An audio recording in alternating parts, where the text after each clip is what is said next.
പിന്നീട് നിങ്ങൾ കാണാനും മിണ്ടാനും ശ്രമിച്ചില്ല? ഏയ്, അവള് പിന്നെ ഇവിടുത്തെ ജോലിയൊക്കെ മതിയാക്കിയിട്ട് കോട്ടയത്തേക്ക് പോയി. ആദ്യം കുറച്ച് നാൾ പരസ്പരം കുറ്റപ്പെടുത്തി വെളിയും പറച്ചിലൊക്കെ ഉണ്ടായിരുന്നു. പറഞ്ഞ് സങ്കടമൊക്കെ മാറിയപ്പോൾ പിന്നെ അതും ഇല്ലാതെ. പിന്നെ കുറച്ച് മാസങ്ങൾക്ക് ശേഷം അവൾ അബ്രോഡ് പോയി. പ്രത്യേകിച്ച് ഇപ്പോൾ വേറെ കോണ്ടാക്റ്റ് ഒന്നുമില്ല.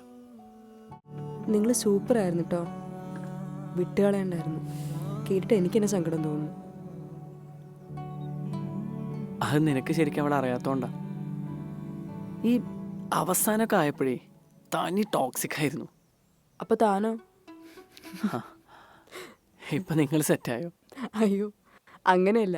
പൊതുവേ ബ്രേക്കപ്പ് ആയി കഴിഞ്ഞാൽ എല്ലാവരും സ്ഥിരം പരിപാടിയാ. അവൻ ശരിയല്ല, അവള് ശരിയല്ല, അത് പറഞ്ഞു എന്നേ ഉള്ളൂ.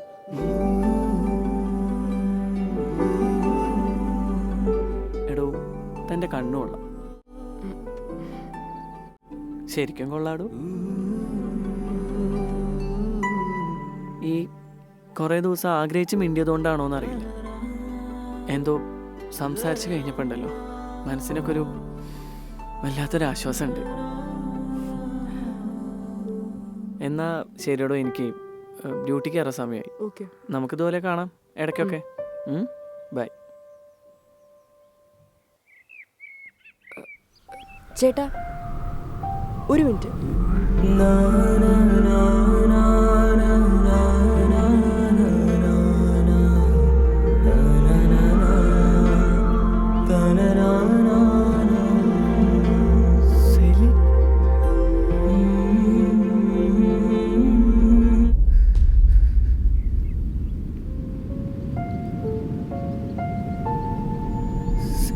സെലിനോ?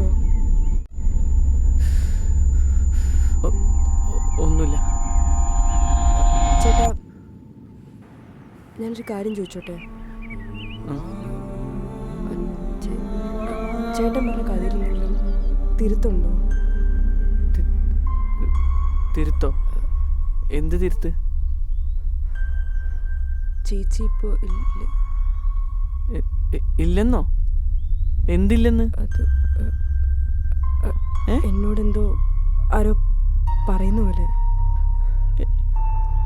എൻ്റെ മനസ്സിലെന്തോ തോന്നുന്ന പോലെ ചേച്ചി മരിച്ചു. മരിക്കേ? ആര്? താനെന്ത് വർത്താനോടോ പറയണത്? തനിക്ക് അവളെ നേരത്തെ അറിയോ? ഇല്ലല്ലോ. ഞാൻ പറഞ്ഞോണ്ടല്ലേ അവളെ മനസ്സിലായത്. എടോ, ഒരാളോട് ഇഷ്ടമില്ല എന്ന് പറഞ്ഞിട്ട് മരിച്ചു എന്നാണോ പറയണത്? ചേട്ടൻ, ഞാൻ അങ്ങനെയല്ല ഉദ്ദേശിച്ചത്. പിന്നെ എങ്ങനെ ഉദ്ദേശിച്ചത്?